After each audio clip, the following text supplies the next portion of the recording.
Kak Neman juga. Terima banyak. Kita dari mana Mas Yana?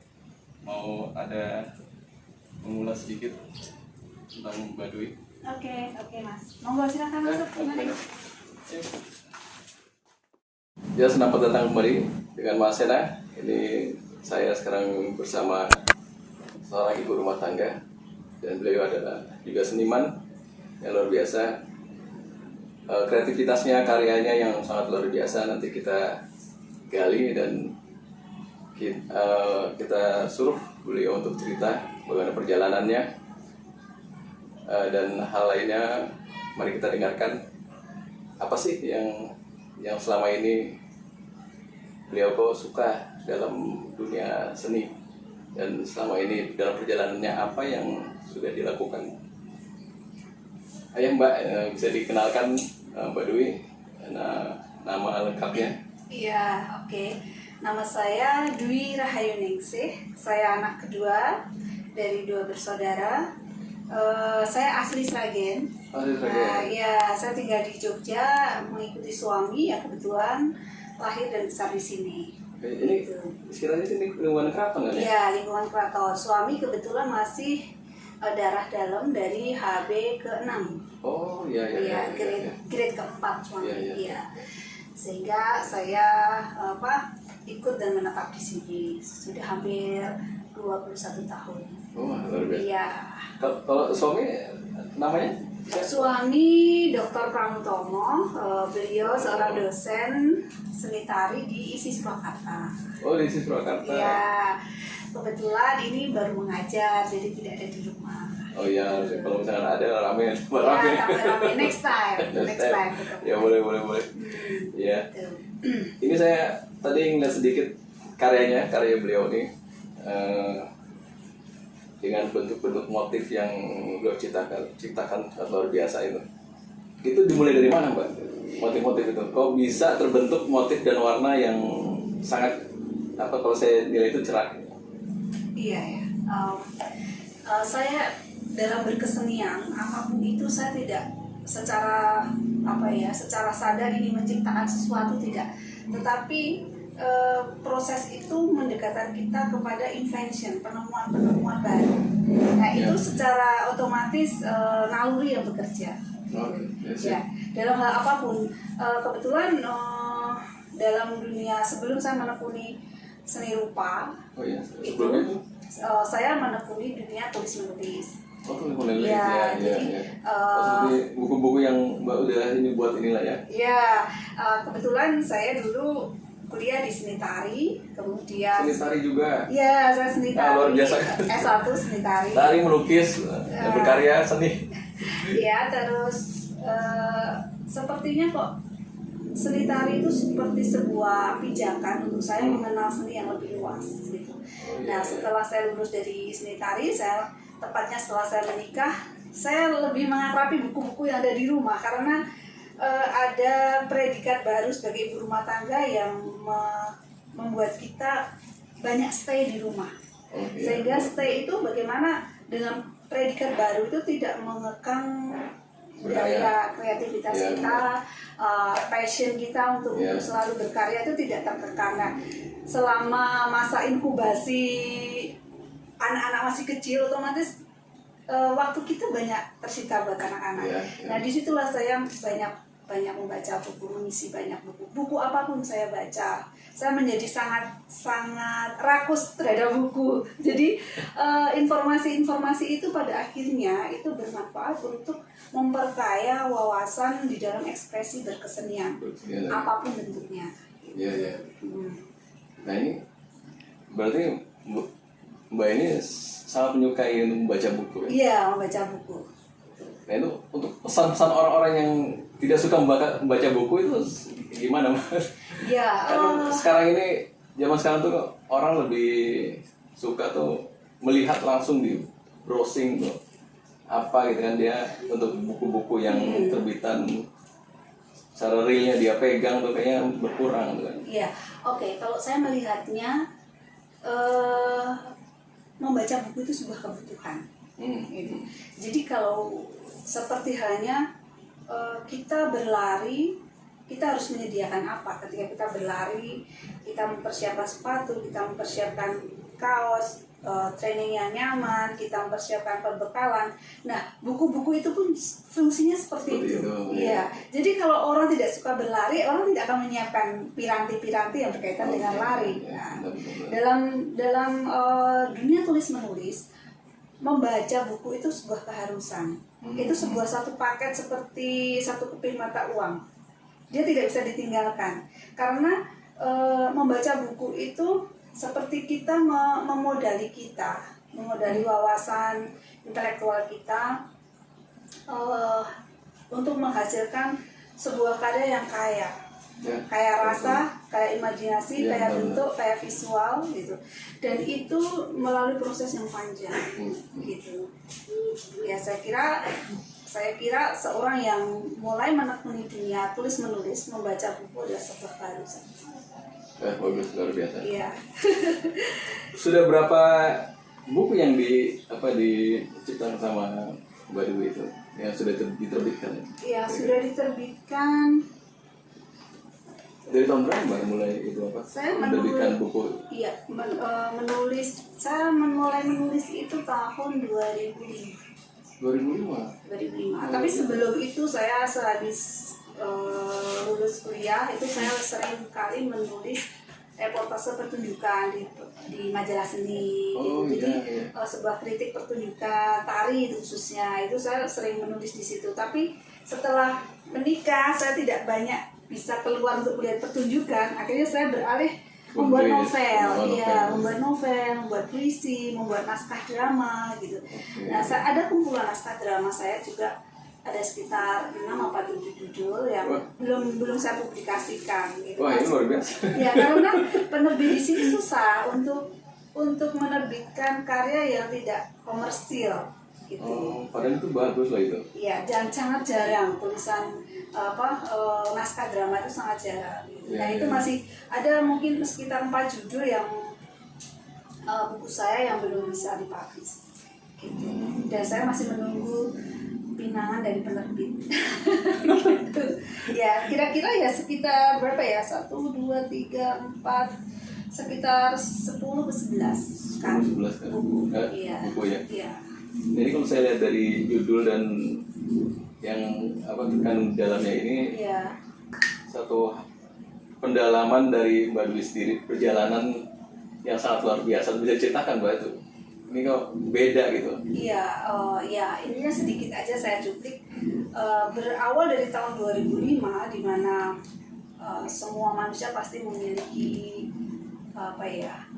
sisi di mana dia jatuh di titik terendah dan di situ menyadari apa maksud dari ini semua. Nah, ketika itu terjadi dalam kehidupan saya, kemudian saya mulai bertanya kepada Tuhan, kenapa ini tidak terentaskan? Kenapa sebelum terentaskan datang lagi sampai bertumpuk-tumpuk dan kita serasa give up, serasa mau menyerah. Nah, pada saat kita mau menyerah itu kita sebagai seorang Muslim ya, kita berserah diri secara total kepada Tuhan dengan apa yang kita bisa.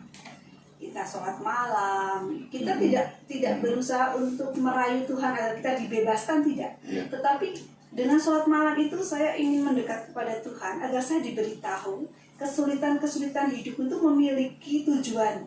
Nah, tujuan itu saya ingin tahu. Jadi saya tidak merayu Tuhan agar saya dibebaskan dari segala penderitaan itu, tetapi saya ingin diberi pengertian kenapa saya mengalami hal seperti ini. Berarti kunci kehidupannya di situ dia berserah diri kepada Tuhan secara penuh. Nah, pada saat tahun 2005 itulah terjadi titik balik di mana terjadi perubahan yang signifikan di dalam spiritualitas saya gitu. Ya. Tahun berapa? 2005. Ya, 2005 itu saya memutuskan satu hal besar yang itu berdampak pada diri saya sampai saat ini, yaitu saya memutuskan untuk vegetarian. Dalam satu keluarga itu saya memutuskan untuk saya vegetarian. Nah, itu pilihan yang sangat berat di tengah masyarakat yang heterogen dengan selera apa makanan yang terus sekarang banyak kuliner kan ya, baru itu saya tapi saya melihat itu sebagai sebuah panggilan dari dalam, jadi saya tidak serta-merta mengikuti tren untuk saya akan vegetarian agar saya seperti ini seperti itu, tidak, tetapi bukan karena diet bukan dari dorongan dari dalam bahwa ternyata setelah saya menemukan satu buku, jawaban dari saya memutuskan vegetarian itu adalah ketika saya membaca buku Buddhis. Di situ Buddhis mengatakan bahwa dasar dari tingkat spiritualitas yang tinggi itu adalah vegetarian. Karena vegetarian itu sebetulnya melatih seseorang untuk menanamkan belas kasih pada semua makhluk. Ya, jadi untuk menikmati sebuah makanan kita tidak harus membunuh, kita tidak harus mengambil hak hidup makhluk lain. Iya, hanya untuk sekedar memuaskan selera di lidah kita. Iya. Luar biasa ya. Iya, itu. Luar biasa. Iya, itu saya sendiri padahal di dalam tradisi keluarga saya tidak ada yang vegetarian. Saya mengawali itu. Entahlah ada satu bimbingan saya bisa menjalani itu dengan senang. Gitu. Dan tentunya vegetarian itu sendiri pada akhirnya membutuhkan konsekuensi. Konsekuensinya apa? Yaitu kita harus mulai dandani apa yang ada di dalam nih. Gitu. Dandani apa yang ada di dalam arti yang sederhana, kita mulai dandani langkah kita dari hal yang paling mudah, dari pikiran kita, dari ucapan kita, dari tindakan kita. Pikiran yang bersih, ucapan yang bersih, tindakan yang bersih pasti melahirkan sesuatu yang baik. Iya, gitu. Wah, ini luar biasa sekali. Iya, dan itu sebuah proses yang tidak pernah berakhir sampai detik ini, karena yang namanya padang kurusetra yang ada di dalam diri kita itu perang batin antara yang baik dan buruk. Padang apa? Padang kurusetra. Kurusetra itu dari bahasa dari Buddhis kan? Bukan. Kurusetra itu adalah padang sebuah arena pertempuran antara Pandawa dan Kurawa. Itu pertempuran yang menggambarkan kebaikan dan keburukan. Yaitu dua kutub tarik menarik antara ego dan kemauan niat baik itu loh. Itu dimaknai atau dimetaforkan dalam padang kurusetra kalau di dalam agama Hindu. Ya, itu selalu tarik menarik. Kalau niat kita inginnya baik sama semua orang, inginnya berkorban bagi banyak orang, tapi kadang ego itu membatasi. Ngapain kamu melakukan itu? Gitu. Iya benar. Banyak kan ya? Nah, kebanyakan ego yang berbicara. Nah, itu yang membuat kita susah untuk melanjutkan apa yang disebut dengan konsekuensi itu tadi. Jadi ketika misalkan Mas Rofi memutuskan memilih jalan yang kanan, nah itu memiliki konsekuensi jalan kanan itu. Jalan kiri memiliki konsekuensi. Dua-duanya sama. Tapi, pada akhirnya setelah kita mengenal kedua jalan ini, kita nanti akan ditunjukkan jalan di antara ini. Ya, benar. Jalan di antara ini itu jalan yang tidak memihak antara kiri dan kanan. Gitu. Jadi ketika kita melihat kebenaran dalam kacamata yang sama, keburukan dalam kacamata yang sama, sehingga ketika itu muncul di keduanya, kita tidak lagi memiliki keberpihakan. Nah, tidak memiliki keberpihakan ini yang disebut dengan kebijaksanaan. Dalam agama Buddhis, kebijaksanaan itu jadi ketika ada orang berseteru, kita mendengarkan dari A, mendengarkan dari B, tetapi kita tidak memihak salah satunya. Nah, di dunia ini sekarang dibutuhkan banyak orang seperti itu. Banyak orang, ya benar sekali. Dibutuhkan seperti itu untuk membangun dunia ini menjadi lebih baik. Ya, dibutuhkan banyak orang seperti itu yang tidak memiliki misi pribadi. Misi itu sebetulnya sudah digambarkan, sudah diberikan oleh Yang Kuasa, tinggal kita mencari. Tapi sepertinya orang seperti itu banyak, ya. Tapi kebanyakan orang seperti itu kan menjauhi dari dunia, mereka. Kita tidak menemukan orang seperti itu. Sebetulnya dalam arti tidak menemukan. Orang itu banyak, di dunia ini banyak. Tetapi jangan lupa bahwa orang-orang yang seperti itu tidak merindukan kepopuleran. Nah, itu Tidak itu yang saya bilang menjauhkan dunia. Iya, tidak merindukan publikasi. Iya. Jadi ya mereka berkarya semampu dia, di sekeliling dia. Dia tidak karena apa? Orang-orang yang seperti ini berkarya itu tidak ditarget bahwa kamu dalam sehari harus menghasilkan membuat baik berapa orang, tidak. Tapi selama kamu berjalan ke arah manapun kamu berjalan, usahakan kamu membawa energi positif buat banyak orang. Ya, Itu yang berbeda. Jadi tidak ditarget. itu bagus. Iya. Ya seperti Mas Rofi dengan kontennya seperti ini. Ya semua tujuannya untuk membawa orang kepada kebaikan, Ya, pada sudah pikiran insya Allah. positif. Iya. Gitu. Ya. Ini balik ke buku nih saya. Ya. Ini kayak Mbak Dwi sendiri Islam kan? Iya. Ini kok ada buku ya dari apa? Yesus ya kayak gini. Yesus, Yesus ya. sang penutur tuh. Iya. Ini Ya, ide dan pencerahannya terus pemikiran itu dari mana aja? Keajaiban Natal. Keajaiban Natal, Iya, terus oke. nah terus tadi ya, bicara tentang Hindu Buddha terus segala macam tuh. Ini unik sekali tuh apa? Iya. Maksudnya tidak tercampurkan dalam keyakinan Mbak Dwi sendiri dan yang apa yang menjadi cerminan yang apa yang dituliskan dalam sebuah buku itu loh. Iya. Gimana? Oke. Iya. Sebetulnya ini. Apakah ini sejalan atau gimana gitu kan? Gitu. Sebetulnya penjelasan ini agak riskan. Ah iya, Bagi yang samar-samar tidak riskan. Oke, Karena tetapi ini unik sekali itu Iya, apa namanya. oke. Kan orang kan kadang terkotak-kotak tuh kan. Saya mau ini aja, itu aja. Padahal kan, iya. padahal semuanya itu membawa sebuah kebaikan. Kan? Iya, oke. Yang kalau yang saya tahu bahwa dimanapun orang membawa kebaikan kita dengarkan. Gitu. Iya. Walaupun itu seorang anak kecil kan. Iya, Gitu betul, aja. betul. Iya. Dalam pencarian itu ketika manusia itu sudah berserah kepada Yang Maha Kuasa, dengan berserah dalam arti diikuti dengan konsekuensi-konsekuensi Iya, itu benar. tadi, ya jalan-jalan laku dari orang memperbaiki kualitas hidup Iya, itu iya. seperti apa ya, pada akhirnya akan ketemu dengan yang namanya ilmu sejati.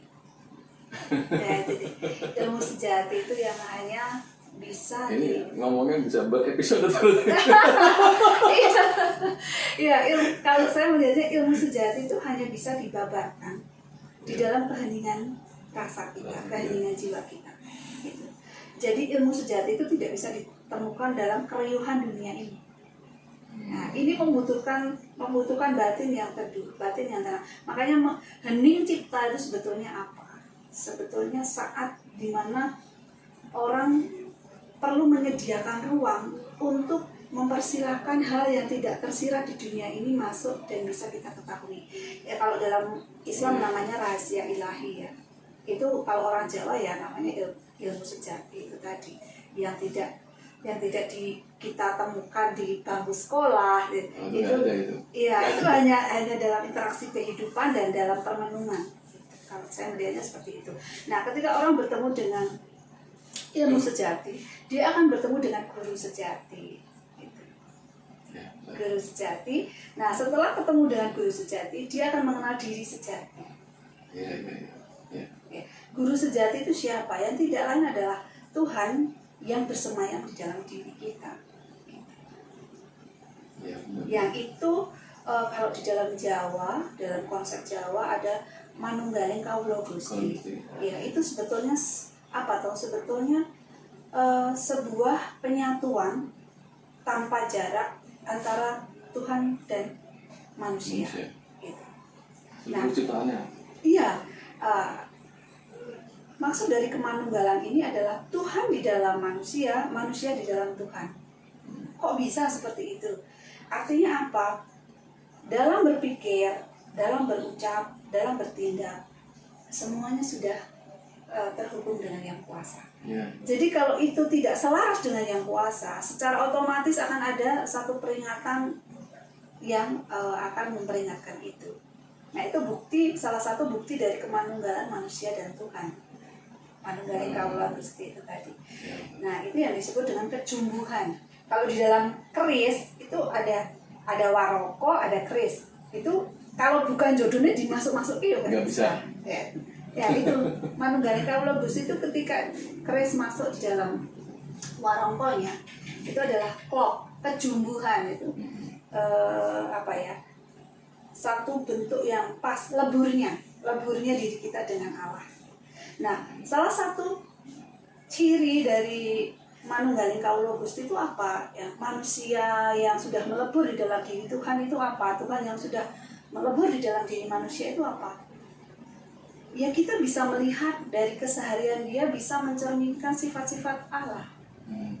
Keindahan dari sifat-sifat Allah, kesucian dari sifat-sifat Allah, dan kedamaian dari sifat-sifat Allah.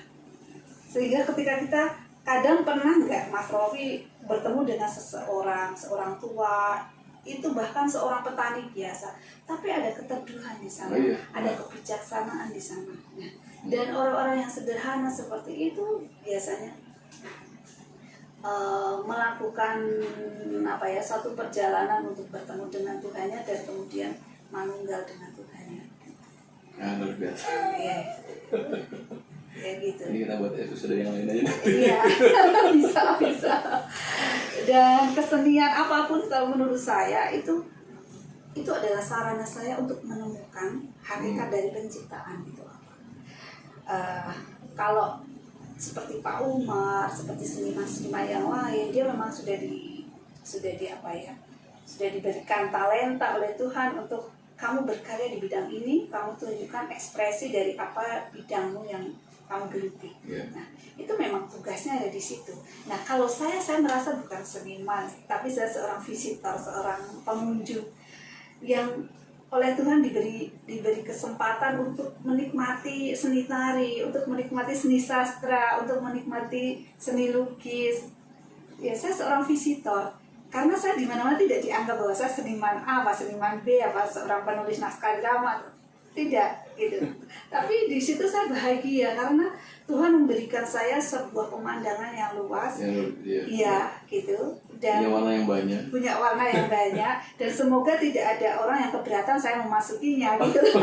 Itu yang saya takutkan gitu kan. Ya, semoga ada kebijaksanaan bagi orang-orang yang terlebih dahulu stay di bidang tertentu, di seni tertentu, ketika ada orang datang bisa welcome. Nah itu yang harapan saya begitu.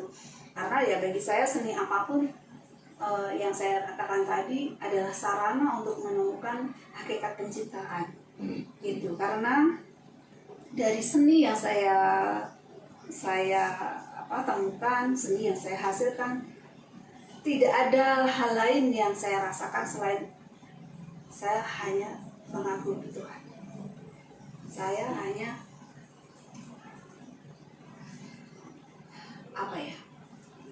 interbeing itu kemanunggalan, perasaan yang menyatu dengan semesta ini, bahwa semesta ini semuanya adalah ciptaan Tuhan. Dan ketika kita menemukan satu hal, di situ kita melihat banyak hal itu terangkai di situ, dan di situ kita melihat maha besarnya. Wah, luar biasa. Itu yang saya rasakan. Berarti itu membuat kita tuh menjadi melembutkan hati kita ya. Betul. Ya di mana-mana ya kita temukan hanyalah Tuhan maha besar. Ya, maha segalanya. Maha segalanya. Bisa kasih lihat ke Iya, dari untuk kasih lihat buku-bukunya. Iya, dari urutan sebentar. Dari urutannya itu saya menulis ini dulu. Nah, dari mana dulu yang pertama mana dulu? Ya, yang pertama itu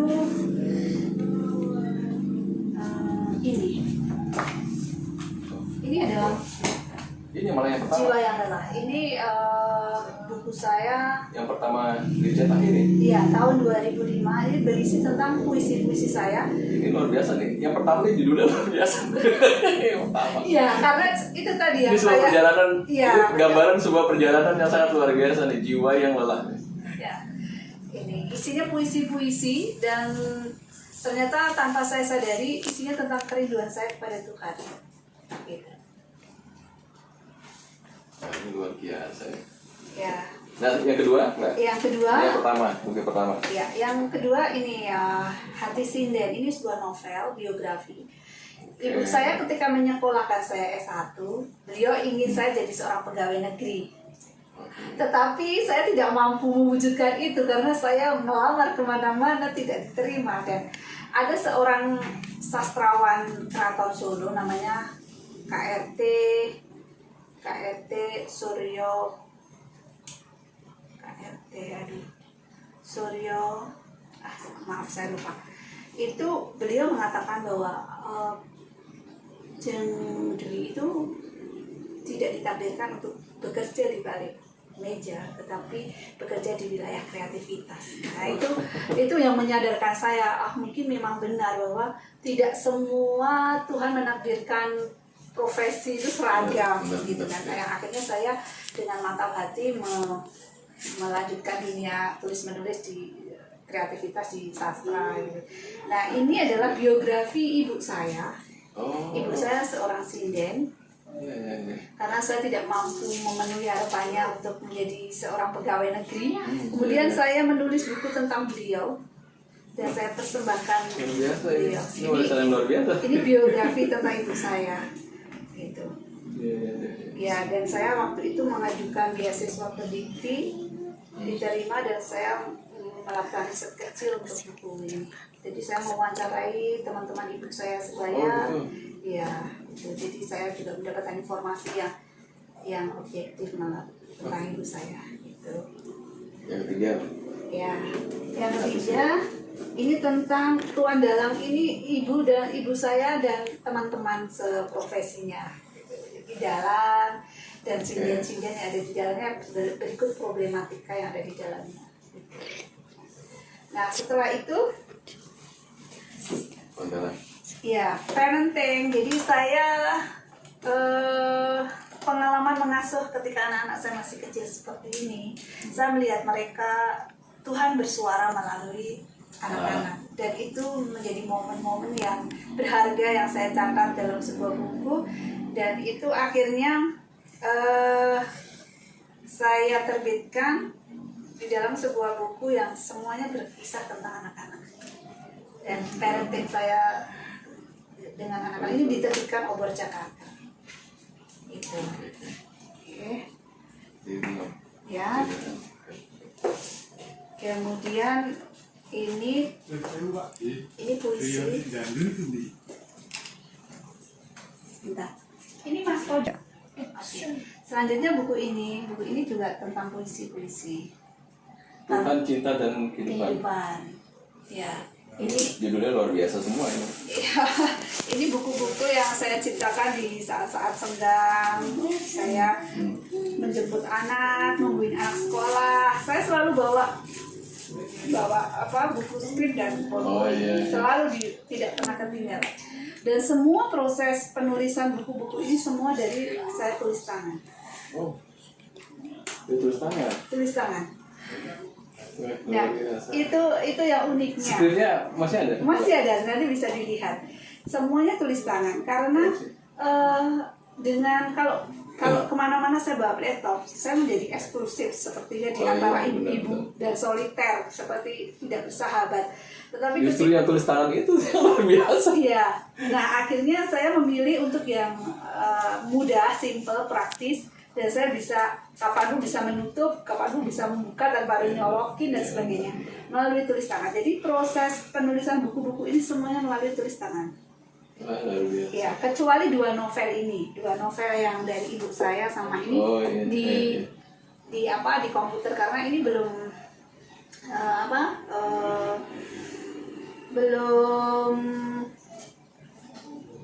belum akrab dengan apa yang ada di dalam. Jadi masih mengandalkan ini kan tentang biografi soalnya. Iya, gitu.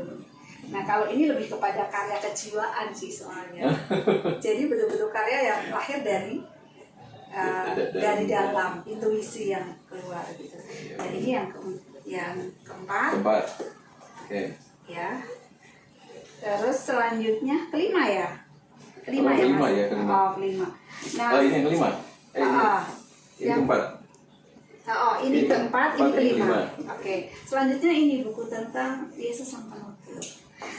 Nah, ini Jadi yang selanjutnya buku Yesus Sang Penutur itu dihasilkan dari automatic writing. Automatic writing itu apa? Jadi ada sebuah dialog jiwa di mana sumber inspirasi itu datang dari Allah, dari Tuhan sendiri, dan tangan kita harus bergerak secara otomatis menulis cerita-cerita di sini. Gitu. Dan itu hanya bisa diketahui setelah nanti selesai titik tangan saya berhenti, saya baru bisa tahu saya menulis tentang apa. gitu kan. Begitu. Karena ini saya tidak berimajinasi, tidak bereka-reka, jadi betul-betul hasil dari automatic writing. Dan luar biasa. ya kisah-kisah di sini itu 90% ada di dalam Injil. Itu ada penjelasannya di rangkuman atau Ini sebuah short story. maksudnya ketika ini dibuat itu Mbak Dwi menjelaskan dalam buku ini kan? Tidak, karena itu sangat sensitif, Sensitif. sehingga saya hanya tapi ada satu kata pengantar di mana Ya seperti di kata mengantar. ya kan? ada. Ini tercipta karena saya memiliki relasi kedekatan yang intim, yang sangat dekat dengan beliau Sang Gembala Agung. Luar biasa. Ya, sehingga beliaulah sebetulnya yang menuturkan itu, yang meminjam tangan saya. Gitu. Sehingga cerita-cerita di dalam buku ini itu terdapat di Injil, tetapi di dalam Injil itu hanya sepotong-sepotong. Tapi di dalam buku ini, cerita di dalam Injil itu dijelaskan secara rinci melalui dialog-dialog. Begitu. Indahnya di sini, dan ini banyak teman-teman Nasrani yang sangat menyukai buku ini dan sangat menginspirasi mereka. Luar biasa. Ya, ini ya Satu kebaikan sudah yang luar biasa, Mbak. ya sudah cetakan keempat ini. Cetakan keempat? Iya, karena ini tidak dicetak dijual belikan, tetapi karena ini saya mendapatkan ini gratis dari Tuhan, makanya saya bagi buku ini gratis kepada semua orang yang mau membaca buku. Jadi ini teman-teman yang punya rezeki, kalau habis cetak lagi, nanti bagi-bagi lagi gitu. Nah, kemudian 3 buku ini dicetak dalam waktu yang bersamaan, yaitu Keajaiban Natal. Ini sama prosesnya automatic writing. Oh, ini juga. Ya, ini apa itu namanya, buku untuk anak. Karena cerita-ceritanya ini semua tentang anak-anak di waktu Natal. Keajaiban-keajaiban di waktu Natal. Gitu. Kalau yang ini Guru dan Murid, itu kisah-kisah kehidupan secara luas begitu, dalam bentuk dialog juga. Nah, kalau Laki-laki Zaman Kota ini adalah perjalanan Sang Gembala Agung itu di sebuah kota, dan beliau sebagai seorang musafir yang menghampiri banyak orang-orang yang membutuhkan pertolongan gitu. Ada banyak yang memiliki hati yang carut marut gitu, sehingga perlu didatangi Sang Gembala Agung itu untuk memulihkan gitu. Dan ini kisah beliau gitu. Ini buku yang luar biasa. Ya, ada Mungkin kita semua perlu membacanya untuk mengetahui isinya seperti apa gitu. Karena dari penjelasan beliau itu sangat luar biasa ketika menulisnya. Ya, gitu Mbak. Iya, oke. Nah, ini karya-karya yang sudah dibuat itu seperti apa Mbak itu ya bentuknya? Karya-karya Yang seni rupa. Seni rupa. Oh, oke.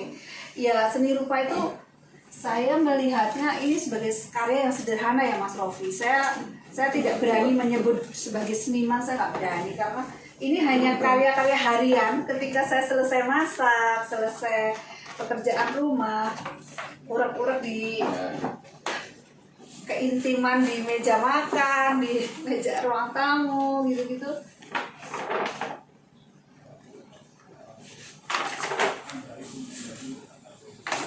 Ini yang bentuk Monokrom. Iya.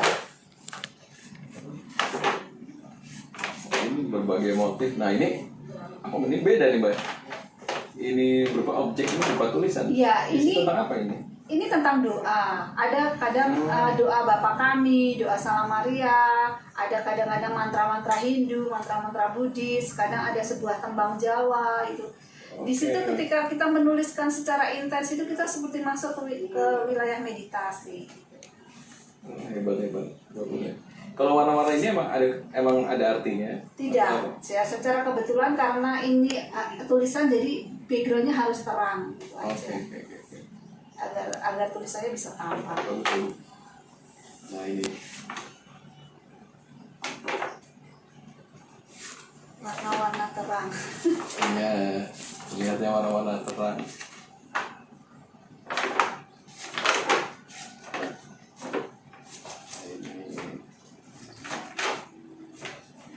Luar biasa. Iya. Ini juga. Sejak kapan ini Baduy ini apa? Memulai untuk membuat seni rupa ya. seni rupa ini kan. Seni rupa. Dengan lebih banyak kayak itu warna-warna terang, Mbak ya? Iya, kebetulan mungkin karena tersedianya spidol warna-warna terang ya. Tapi juga ada warna gelap tuh. Iya, tapi juga nggak Tapi lebih banyak dominan kalau saya lihat warna terang. Iya, warna terang. Itu apa karena memang perjalanan Baduy kan yang membuat itu? Iya, nanti saya jelaskan. Karena kalau saya perhatikan itu, ini perjalanan menuju cahaya namanya nih. Iya. Terima kasih sudah dimaknai seperti itu. Ini perjalanan menuju cahaya. Bunga-bunga ini menggambarkan semua alam semesta. Nah ini luar biasa. Ada berapa motif kira-kira Mbak ini? Banyak sekali nih. Iya, ini Buka satu-satu. lingkaran-lingkaran ini kira-kira ya 1.200-an. 1.200? Iya, 1.200-an. Ini saya persiapkan dari bulan Januari 2019 sampai akhirnya pameran saya. Oh iya. 8 November. Iya, kita di Rumah Budaya. Nah, sebelum ini Coba perlihatkan. di full moon. Full moon. Ya. Oke. Ini Rahayu Ningsih.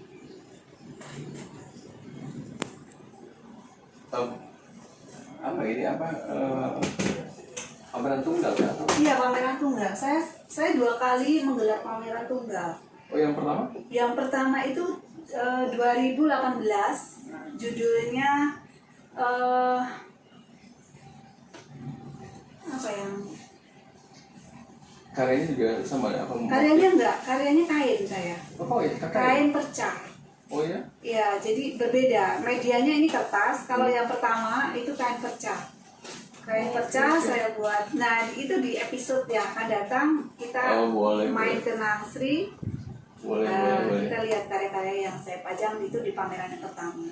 Saya pada saat itu saya entahlah, yang saya tahu saya hanya bagaimana kita mengucapkan terima kasih kepada Tuhan dengan menggelar apa yang beliau berikan dan inspirasikan kepada kita, dan supaya itu bisa dinikmati banyak orang. Dan pada saat itu saya sewa 2 galeri. Oh iya? Iya, yang satu buat yang frame, Iya. yang satu lagi buat yang lembaran-lembaran kain. Luar biasa. Iya, itu unbelievable kalau menurut saya, karena semua itu jalan Tuhan. Karena saya sewa gedung itu mendapat sponsor dari teman Jakarta, jadi gedung saya sewain. Jadi itu betul-betul karya Tuhan. Iya, untuk menciptakan. Itu berapa hari Mbak pelaksanaan pameran? 1 minggu aja, 1 minggu minggu ya. Iya. Tapi itu dua tempat, dua tempat ya. Iya, letter L ini, yang ini yang berframe-frame gitu, yang satu lembaran-lembaran kain. Iya. Itu. Dokumentasinya ada Mbak, foto-fotonya? Ada. Biar nanti ada. Iya, ada, nanti saya ini. Boleh. Saya perlihatkan. Gitu. Nah ini untuk pesan kesan seorang penulis kan, karya untuk anak muda kita ini apa menurut Mbak Baduy? Untuk keadaan sekarang tuh, untuk memberikan mereka semangat. Iya. Mungkin kan kita tahu dan namanya dunia seni itu kan ya orang melihatnya, bahkan orang tua itu Kau bilang saya mau kesini, nggak usah kamu kesini. Mau jadi apa kamu? Iya, iya. Ini kita yang dalam di dunia seni ini apa pesannya tuh untuk para orang tua tuh semua tuh? Iya, kalau saya melihat bagi mereka yang menjadikan seni sebagai penopang hidup, hendaknya mereka juga mendasari dari laku keseniannya itu dengan laku spiritualnya, sehingga apa yang dia torehkan di dalam karyanya itu bisa menciptakan sesuatu kesan yang mendalam, sehingga itu bisa dia andalkan untuk bagaimana dia bisa lestari di tempat itu, gitu. Karena tanpa landasan spiritual yang bagus, saya kira seni apapun tidak akan bisa bertahan lama. Kalau menurut saya begitu, karena dulu zaman nenek moyang kita mau melakukan atau mau menciptakan seni apapun itu melalui laku spiritual dulu, bisa melalui puasa, bisa melalui berpantang, bisa melalui puasa itu sendiri bisa bermacam-macam bentuknya. Ada yang hukum di danau, ada yang tidak makan, ada yang hanya makan buah-buah, ada yang mutih, ada yang merawat, ada yang banyak sekali macamnya. Dan semua itu hanya sebagai satu jalan untuk kita bisa mendekat kepada Sang Mahasumber, Sang Inspirator sejati. Gitu. Karena kalau kita tidak pernah mengetok pintunya melalui keheningan jiwa kita, bagaimana dia bisa membuka pintu buat kita? Nah itu logikanya begitu. Luar biasa. Kita sudah dengar semuanya cerita dari beliau yang sangat luar biasa dan dengan perjalanan yang sangat luar biasa. Saya kira ini sebuah pendalaman jiwa yang sangat luar biasa. Semuanya bagi saya kesimpulannya sangat luar biasa memang tentunya. Ini cukup sekian di sini, bahwa nanti kita berlanjut pada episode berikutnya yang kita ingin menggali karya-karya lain dari beliau. Iya, dengan senang hati. Dan ditunggu lagi karena harus melihat karya-karya yang kain itu memang berbeda ya. Kita liput nanti. Dan terima kasih banyak, semoga Mbak Dwi dan keluarga sehat selalu, diberikan banyak keberkahan, rezeki yang berlimpah. Amin. Terima kasih banyak. Ya, terima kasih keluarga yang manis. Sampai ketemu di lain. Terima kasih. Ya, terima kasih. Salam budaya semuanya. Ya, Assalamualaikum warahmatullahi wabarakatuh. Kayak gini loh Mas, jadi buku-buku saya itu semuanya berawalnya dari tulisan tangan seperti ini. Nah, ini yang tadi Mbak cerita ya, itu ya, semua itu tulis ya? Semua ditulis dulu, karena dengan menulis ini saya punya banyak waktu, fleksibel, bisa dibuka kapanpun, bisa diakhiri kapanpun, dan tidak membutuhkan strum listrik gitu, dan bisa handable dibawa kemana-mana gitu. Biasa, jadi dimanapun saya berada, saya selalu menulis ya, sehari mungkin bisa 1-2 judul, kadang-kadang kalau pas mood bisa sampai 10 judul gitu. Nah semua prosesnya melalui semua ini ditulis lah semuanya? Iya, semuanya tulis, dan terus kemudian baru dipindah ke komputer. Memang sangat tidak praktis, tapi saya nggak tahu kenapa lebih enjoy, lebih bisa menikmati ketika saya menulis. Ya? Iya, gitu. Biasa. Dan ini ada percakapan saya dengan guru spiritual saya. Nah, aku yaitu Tuhan. Jadi ini ada conversation with God. Gitu. Dan ini tidak pernah terpublikasinya yang untuk dokumen pribadi. Iya. Gitu. Terus Pak, terus sekali.